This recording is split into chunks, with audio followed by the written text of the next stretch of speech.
I'm James Bays in Munich, where world leaders gathered for the 56th Security Conference, among them the Palestinian Prime Minister Mohammad Shtayyeh. US President Donald Trump describes his Middle East plan as the deal of the century, but Palestinians call the map of territory they've been offered Swiss cheese rather than a solution for a sovereign Palestinian state. So what now? We'll explore all of this as the Palestinian Prime Minister Mohammad Shtayyeh talks to Al Jazeera.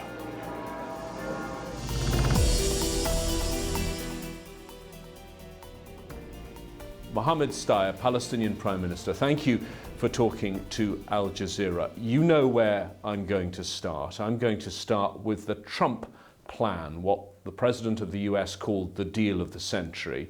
He talked about it first 3 years ago, and I've been speaking to diplomats and to prominent Palestinians. They all told me they thought it probably was never going to see the light of day. But it did. Can I ask you what your thoughts were and your feelings when you saw that document for the first time? Well, it was really an insult for every Palestinian, where this sort of very long fight for freedom and independence in a sovereign Palestinian state on the borders of 67, which we consider as a big compromise, so that this sort of West Bank that was only 6,000 kilometers square was presented to be shrinking geography in a way that does not give us more than 11% of what Palestine used to be. So the plan has been designed in a way, language and text is 100% Israeli proposal. Even the language that is used there, we have heard it from Israeli negotiators.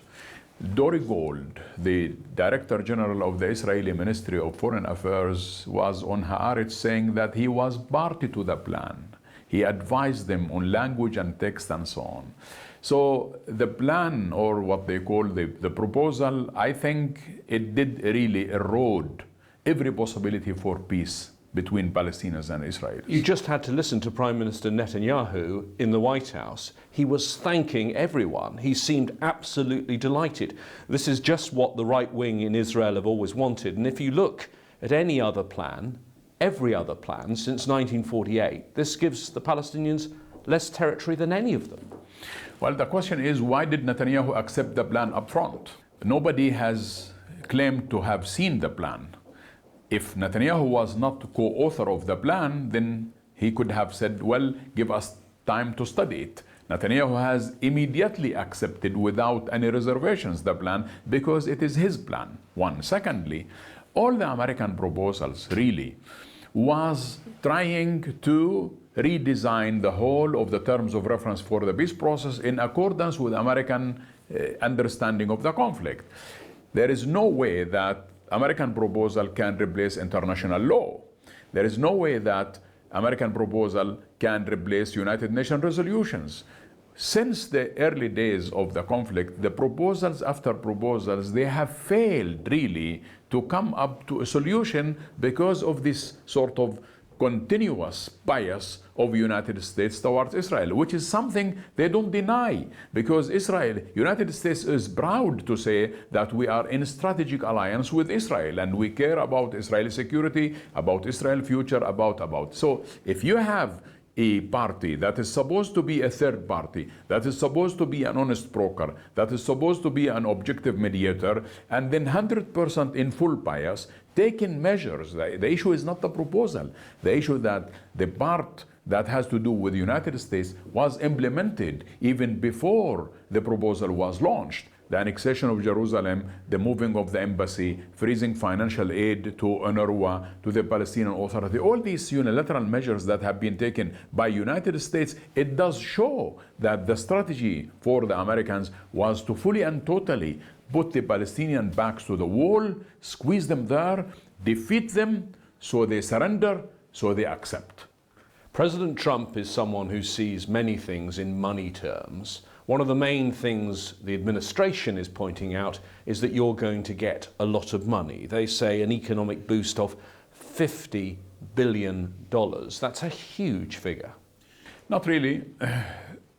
35 billion of this supposed to be loans, and the rest of it is grants on conditional basis and so on. Look, this is so wrong to deal with the Palestinians, that Palestinians are ready to trade politics for money. He is wrong. Palestinians have learned one thing from where Jesus Christ was born in Bethlehem. It's not with bread ones live only. Palestinians, they have their dignity and freedom, which is more important than a loaf of bread. So to try to buy Jerusalem for money, or in return of some assistance, or shrinking Palestinian geography, or sovereignty, or right of return to refugees, or all these sort of things in return of a bunch of dollars, this is not what the Palestinians are looking for. Stability brings money, and money does not bring stability. Let's compare this plan with what was the international consensus since the Oslo Accords. Let me quote the UN: "The vision of two states, Israel and Palestine, living side by side in peace and security on the basis of the pre-1967 lines, with Jerusalem as the capital of both states." Let's take those things one by one. First, a Palestinian state. Is this a viable state you've been offered? No. First of all, there is no offer for a Palestinian state in the proposal. There is an entity, and that entity is not sovereign, and entity is not contiguous, and that entity, it does shatter the whole Palestinian territories into zones of control that is not connected. Your president, when he was in the Security Council, president, he said it was a Swiss cheese. It is a Swiss cheese where we are the holes of the Swiss cheese, totally disconnected from each other. So that is not a state. Second, the American proposal speaks about Palestinians have to qualify for that state after 4 years. While it does give Netanyahu immediate action to take, it does give us 4 years to qualify for that sort of entity. And it did put 4 conditions for that entity to materialize. One, that we recognize Israel as a Jewish state. Second, we demilitarize Gaza and withdraw weapons from Hamas and so on. And thirdly, we have to be good guys. The question is, who is going to say whether we are good or bad? The Israelis. And the worst part of the story, where fully and totally the proposal gives all of Jerusalem to the Israelis. And not only that, it does take the whole issue of refugees out of the political solution. The problem, if you don't handle the issue of refugees, where there are 7 million Palestinians living in refugee camps and diaspora, if you don't handle that, it will be a disaster. Last point I want to mention to you. The Palestinians in the region have become a stabilizing factor. Look, no Palestinian is a member of ISIS. No Palestinian is a member of Al-Qaeda. No Palestinian is a member of any terrorist organization, and so on. And that is very important for the international community to understand that Palestinians today are a stabilizing factor in the region. Let me pick up some of the points you've raised there. The proposed capital for this Palestinian state, they say it will be a Palestinian state. They talk of something called Eastern Jerusalem. This seems to be the other side of the wall that Israel built. So it's not really East Jerusalem, it's east of Jerusalem. Is that your understanding? It's worse than that. You see, the issue here is about language. They try to fool some listeners to say that with its capital in Jerusalem. Any innocent, naive politician might understand that, oh, the proposal is giving Palestinians to have a capital in Jerusalem. For us, the issue is not about a capital in Jerusalem. For us, the issue is that Jerusalem is the capital. Not Abu Dis, which is what they're offering you. There is a big difference between saying with Jerusalem as its capital or with its capital in Jerusalem. Because Jerusalem has 2 sides. There is the city of Jerusalem, which is only 6 square kilometers, which is the old city and the Holy Basin. And that is where we consider East Jerusalem is the city of East Jerusalem. And then you have the governorate of Jerusalem, which includes the villages around the city of Jerusalem. So when he said its capital in eastern Jerusalem, he is referring to one of the little tiny villages which is outside the walled city. The 6 kilometers of Jerusalem has been expanded by Israel to become 65 kilometers. And what the Americans are proposing, that this Palestinian capital will be even outside the walled part of Jerusalem, which is in one. And the worst part also is when they said, you can choose anywhere and call it Al-Quds. You know, you name any city or any village and you call it, this is Al-Quds.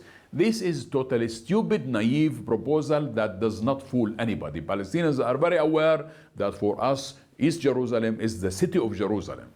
Let me ask you about another of those issues you raised, which is the refugees. Refugees who fled in the wars in 1948 or 67, who went to Lebanon, to Syria, to Jordan. There is no right of return in this plan that's on offer. That, I assume, makes this a regional problem. It is, because when you are speaking about rehabilitation of Palestinian refugees in Lebanon and Syria and Jordan and other places, it's not only about demography. It's again, these Palestinians who have been there with keys in their hands of the houses that they have been pushed out of since 1948, they have these keys as a symbol of hope that they will return or there will be a just solution for their cause. When the solution the Americans are proposing is rehabilitation of refugees in the host countries. First of all, the host countries don't accept. Second, the refugees don't accept. And thirdly, we don't accept. They want just to push the problem away from their borders, keep it a Lebanese problem, create a Syrian problem, create a Jordanian problem, which we don't accept. And that is why they couldn't, with all the pressure they exerted on the King of Jordan, which I salute him, and the Lebanese and the Syrians and all, nobody has accepted this American proposal vis-a-vis the refugees, because the whole idea of refugees is that there has to be a just solution. And Jordan is party to it, Lebanon is party to it, Syria is party to it, Egypt is party to it. That is where the Palestinian refugees are. And so therefore, just simply to say, as if you are solving the territorial problem with the local Palestinians in the West Bank and Gaza, this does not solve the Palestinian problem. When the plan was unveiled in the White House, two leaders came from the Middle East. The problem was they were both Israelis. Now, Mr. Kushner, Jared Kushner, the president's son-in-law who did the negotiations, says that's your fault because you didn't take part in the negotiations. He now says, as you mentioned, you have 4 years that you could start negotiations with him. And he says, and these are his far from diplomatic words, if they don't, then they're going to screw up another opportunity like they've screwed up every opportunity that they've ever had in their existence. What's your reaction to that? Look, this sort of slogan, you know, that Arabs and Palestinians never miss an opportunity to miss an opportunity. This statement was made by Abba Iban in 1969, yes? And I don't buy that because we seized every opportunity. We did a huge compromise to accept the fact that we were part of the Jordanian delegation in 1991 in the Madrid conference. We have accepted to negotiate with Israel unconditionally. We negotiated with Israel even when they did not freeze Jewish settlements. We negotiated with President Trump. We negotiated with President Obama. We negotiated with President Bush the son. We negotiated with President Bush the father, with Clinton. We have negotiated with every American president whatever they proposed. And we have negotiated with Ishaq Shamir, with Rabin, with Netanyahu. So why not with Trump? We negotiated with Trump. Our president conducted 4 meetings with Trump, until the moment where Trump has taken unilateral measures that did jeopardize the whole issue of final status negotiations. What did the Americans do even before launching the proposal? They did freeze money for the UNRWA, which is totally eliminating the issue of refugees. They moved the embassy from Tel Aviv to Jerusalem, and he said that Jerusalem is the eternal capital of the Jewish people, which means to us that the Americans are totally rejecting the Palestinian Christian and Muslim narrative about Jerusalem and allowing a Jewish domination, a Jewish narrative domination about Jerusalem and about all of Palestine. That's not acceptable to us as Christian and Muslim Palestinians. We are the indigenous people of the country. The colonization claim should not be justified on historical basis or on any religious basis. The issue is political, is not narrative, is not religious. And that is where we stand solid on these all issues. What are you going to do when the next thing the Trump administration does, and we know what it's going to do, it's signaled already, they're not going to wait the 4-year period they've given you to come to negotiations to annex those settlements. Some around Netanyahu are telling him to do it right now.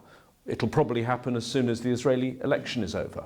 Maybe some Palestinians in the future will stand up to thank Trump for what he is doing.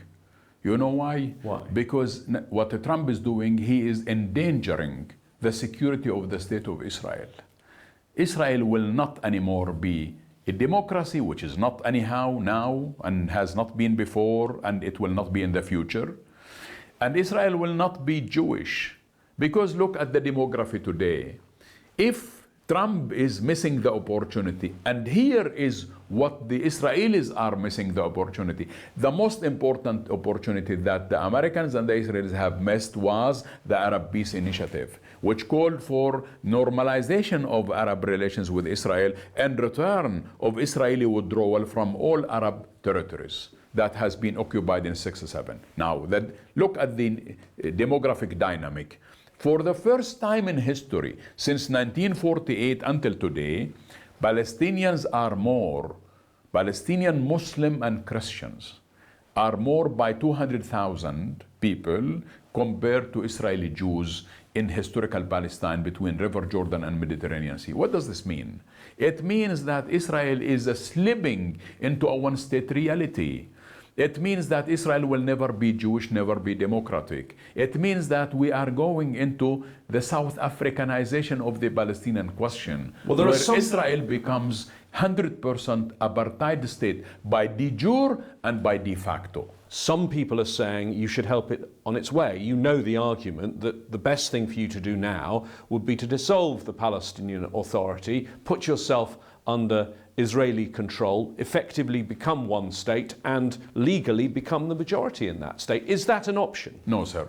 It's not an option because for us the issue is not about dissolving the Palestinian Authority. The Palestinian Authority is not a gift by anybody or from anybody. The Palestinian Authority is a result, is an outcome of the sacrifices of the Palestinian people.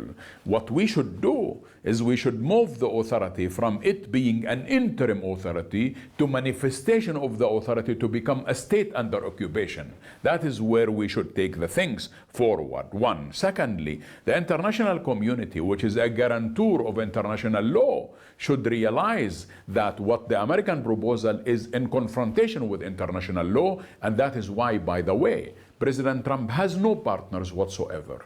He has no partners in Europe.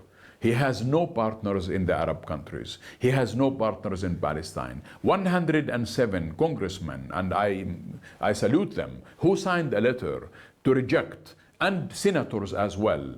We have had meetings with these people who didn't accept at all, who really think that this American proposal, Trump proposal, is in total confrontation with international legitimacy, with international law, with United Nations resolutions. So within the American political arena, there is a huge split when it comes to this. They didn't accept it.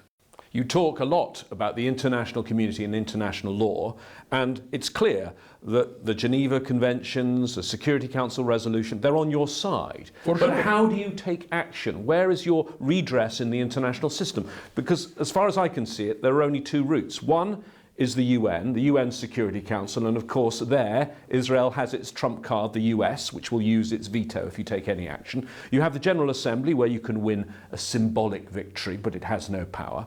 And the other option is the International Criminal Court. It's been dragging its feet. Now it's going to launch an investigation into the situation with regard to settlements, but also with regard to the violence in Gaza.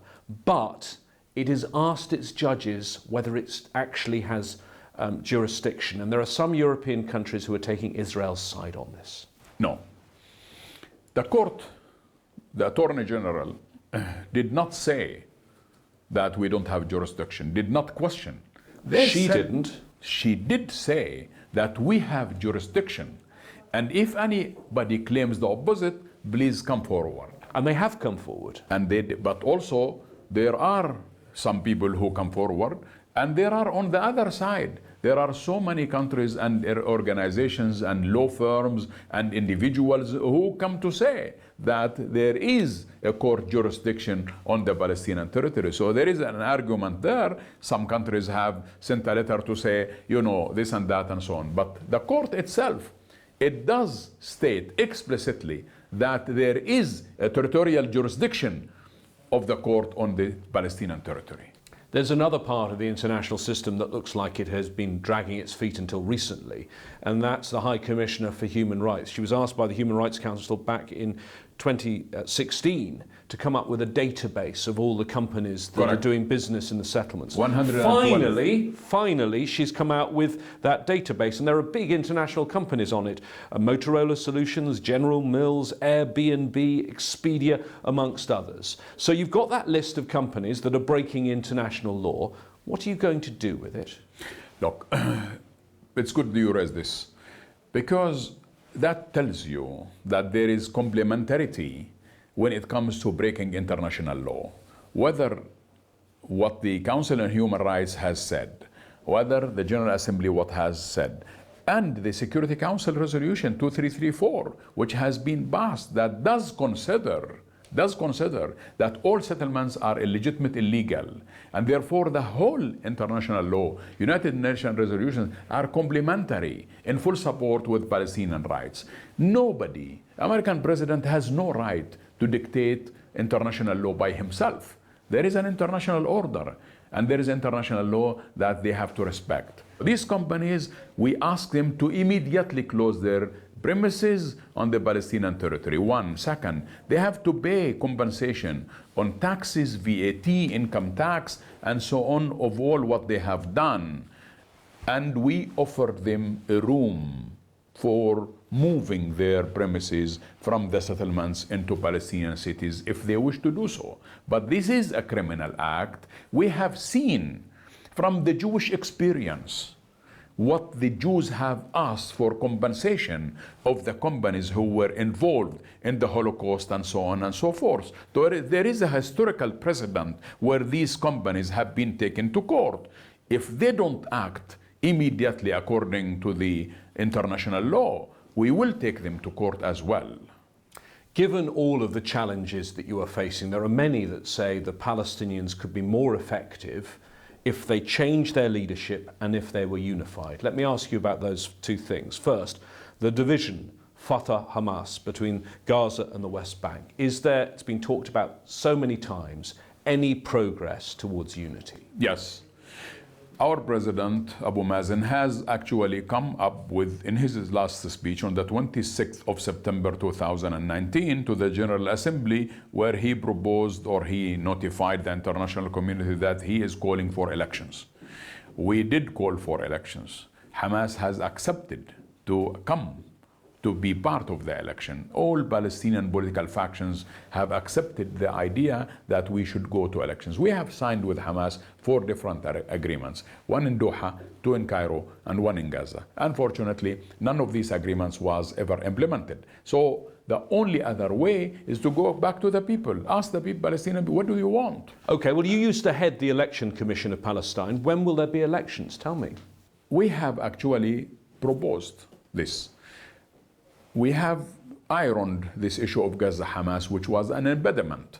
There is now another impediment, which has to do with the voting of Palestinians in East Jerusalem, where we need the Israeli approval for allowing them to vote and for allowing us to have polling stations in the city of Jerusalem. Israel until now did not say no, but Israel also did not say yes. And therefore, maybe the Israelis, they don't want our elections to overlap with their elections. So the moment the Israelis finish their own elections, we will come back to them again and ask for elections to be facilitated in Jerusalem. And in those elections, will there be new Palestinian leadership? Your president has been involved in this struggle for a very long time, but he's 84 years old. He was elected in 2005 for a 4-year term. He's now done 15 years. Is it time for new, more vibrant leadership, and would you consider standing? The Americans tried to redesign or design the Palestinian leadership in accordance with their plan. If we accept the plan, we are good boys. If we reject the plan, we are bad boys. That is not what international politics is about. Palestinians, we have elected our president. This president did not land in a parachute over our shoulders. He was an elected president. For us, every political leader, every political party, every political faction has its own right to choose who to represent it, whether at the presidential level or at the parliament level. The Fatah leadership, which I am party to, we have the chairman of the party or of the movement is President Abbas, and then we have all the trust in him to be representing Palestine. The issue is not about age, the issue is about capability, and he's very capable. Mohammad Shtayyeh, Palestinian Prime Minister, thank you for talking to Al Jazeera. My pleasure. Thank you for hosting me.